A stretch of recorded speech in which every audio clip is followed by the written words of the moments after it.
राधे राधे।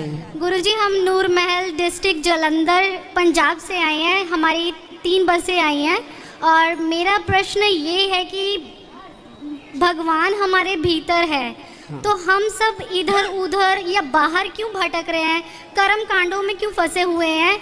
और इतनी जो संगत है वृंदावन में आती है, इतनी श्रद्धा से आती है, बट यहाँ के जो संगत है वो इतनी कोऑपरेटिव नहीं है, वो मिसगाइड करती है, झूठ के क्या मिसगाइड हुआ आपके साथ? रास्ता पूछते हैं तो बताते हैं 100 मीटर है, तो वो होता दरअसल 2 किलोमीटर से, ऐसे पीछे उतार देती है, सही गाइड नहीं करती कि ये आश्रम यहाँ पे है। हम आपके ही आश्रम में आना था तो बता रहे थे 100 मीटर है, बट हमें 5 किलोमीटर या 2 किलोमीटर पैदल चल के आना पड़ा। यहाँ के लोगों में वो भगवानमयी क्यों नहीं ये लोग बन पा रहे हैं? बाहर के लोग तो बहुत श्रद्धा से आते हैं। बिल्कुल बिल्कुल।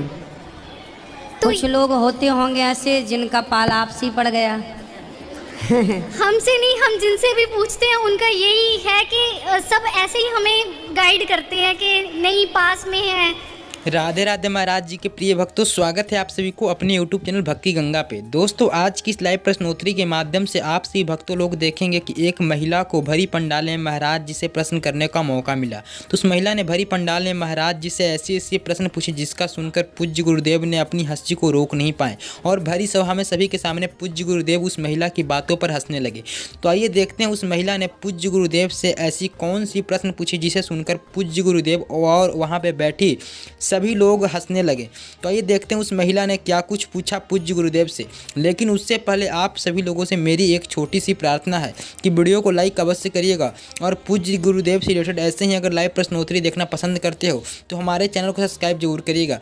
चलिए दोस्तों, बिना टाइम वेस्ट किए उस महिला ने जो कुछ ही पूछा उसको देखते हैं। आइए देखते हैं सुंदर वीडियो को। इसलिए सबसे बढ़िया गूगल में आप डाल दीजिए मैप में गौरी गोपाल। नहीं, यहाँ की संगत पे भी राधा में ये सब, इन पे भी वो भाव होना चाहिए, रंग चढ़ना चाहिए। बिल्कुल चढ़ना चाहिए। होते हैं कुछ लोग, हर जगह अच्छाई बुराई होती ही है, दीपक तले अंधेरा होते ही है। और भटकना, ये बाहर क्यों भटक रहे हैं, अंदर क्यों नहीं उतरते? भगवान तो भीतर ही हैं। भगवान तो भीतर ही हैं। जिसका मन भीतर लग गया तो उसे बाहर की दुनिया से मतलब नहीं है।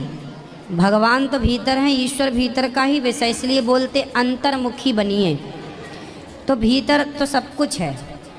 अब वो भीतर सब कुछ पाने के लिए ही कई बार हम लोग सोचते हैं कि सत्संग कर लें, वृंदावन धाम चले जाएं, क्योंकि कई बार क्या होता है कि भीतर भी चीज़ें बाहर से ही जाती हैं। क्या है, हम जैसी संगति में रहेंगे वैसी संगति हमारे भीतर प्रवेश करेगी, वैसी बातें हमारे भीतर प्रवेश करेंगी, वैसा वातावरण हमारे भीतर प्रवेश करेगा।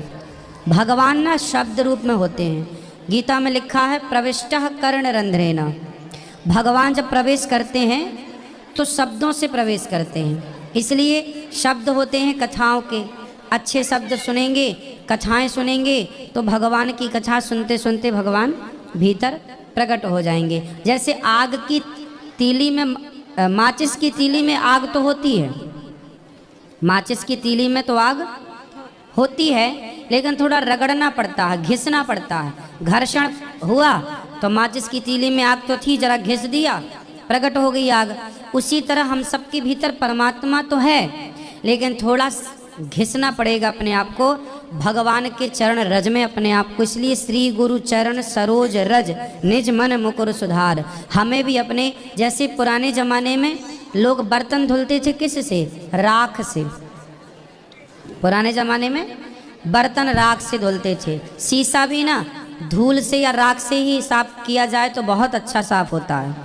अब तो बहुत सारी चीज़ें आ गई, लेकिन श्री गुरु चरण सरोज रज निज मन मुकुर। मन के मुकुर मतलब दर्पण को गुरु जी के चरणों की रज से ये वृंदावन धाम में भक्तों की चरण रज पड़ी, इसलिए यहाँ की रज हमारे अंदर भी पड़ जाए, हमारे ऊपर पड़ जाए तो हमारा चित्त निर्मल हो जाएगा।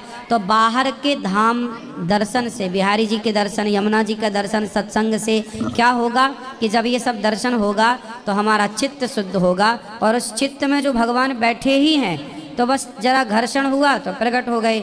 जो भीतर हैं वो भीतर से ही प्रकट हो जाएंगे, और वो प्रकट हों उसके लिए तैयारी करनी पड़ती है कि सत्संग कर लो, धाम का दर्शन कर लो, यमुना स्नान कर लो। ये सब वो तैयारी है कि प्रज्वलित हो जाए भीतर का दिया। है तो सब भीतर, लेकिन उस दीपक को जलाने के लिए भी कुछ तैयारियां हैं। तो आप लोग वो तैयारी करने ही तो धाम में आते हैं। बड़ा है समुद्र की ना गहराई का कोई अंत है। समुद्र भी तो गुरु जी पृथ्वी ही है, समुद्र की गहराई तक अंतर जाए तो पृथ्वी ही नजर आती है ना वहाँ पे भी। बेटा शास्त्रों में यदि लिखा है कि भगवान ने पृथ्वी को समुद्र में हिरण्याक्ष ने छिपाया और भगवान ने पृथ्वी की स्थापना की, इसे ऐसे समझिए कि जैसे गंगा है, गंगा नदी है, लेकिन गंगा शांतनु की पत्नी भी है। तो अब एक बात बताओ कि नदी किसी की पत्नी कैसे हो सकती है? हो सकती है?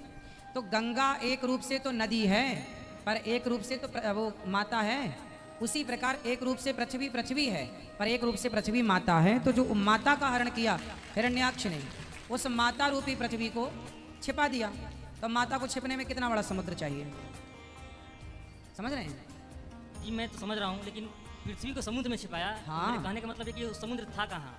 समुद्र है भाई, बताया तो हमने। 7 समुद्र के अलावा और कोई दूसरा भी समुद्र है क्या? कौन से समुद्र के सिवा? 7 समुद्र बोलते हैं ना, 7 समुद्र हैं भाई पृथ्वी समुद्र से। तो बहुत हैं।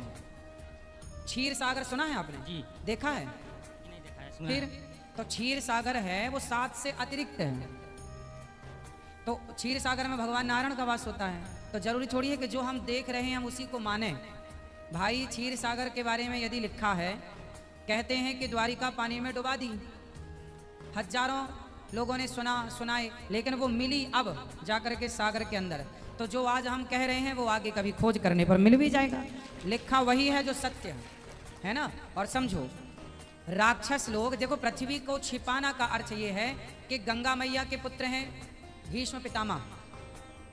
तो अब गंगा नदी है तो नदी के पुत्र कैसे? अब आपके हिसाब से तो ऐसा प्रश्न खड़ा होगा। लेकिन गंगा एक रूप से नदी है, यमुना जी एक रूप से नदी है, एक रूप से वो भगवान की पत्नी है।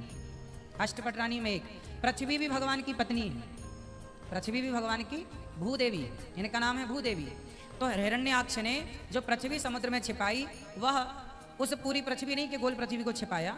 समझो जब भगवान ने नाभि से कमल को उत्पन्न किया तो जिस कमल पर ब्रह्मा जी प्रकट भये वो कमल कितना बड़ा था जानते हैं? उस कमल की एक पंखुड़ी पर ये पूरी पृथ्वी टिकी है। एक पंखुड़ी इतनी बड़ी है, तो जो आगे की पंखुड़ियां होंगी वो कैसी?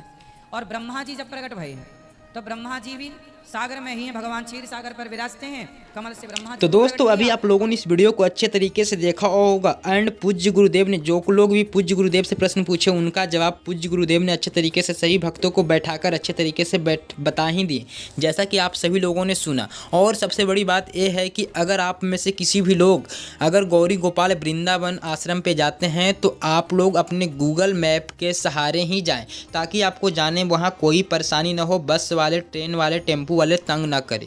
तो इसलिए कहता हूँ, और पूज्य गुरुदेव भी यही बात बोलें कि आप लोग गूगल मैप पे सर्च करिए गौरी गोपाल आश्रम, एंड उसके सिरे से आप अपने गौरी गोपाल आश्रम में पहुँच जाएं, ताकि आपकी आनों में कोई भी परेशानी ना हो। तो दोस्तों पूज्य गुरुदेव के द्वारा बताई गई लाइव प्रश्नोत्तरी आप सभी को कैसा लगा नीचे कॉमेंट करके बताएं। अगर अच्छी लगी हो तो वीडियो को लाइक ज़रूर करें, और पूज्य गुरुदेव से रिलेटेड ऐसी अगर लाइव प्रश्नोत्तरी देखना पसंद करते हो तो हमारे चैनल के साथ जरूर जुड़ें। तो दोस्तों फिर मिलते हैं अगली किसी नई लाइव प्रश्नोत्तरी के साथ, तब तक के लिए आप सभी लोगों को मेरे तरफ से राधे राधे।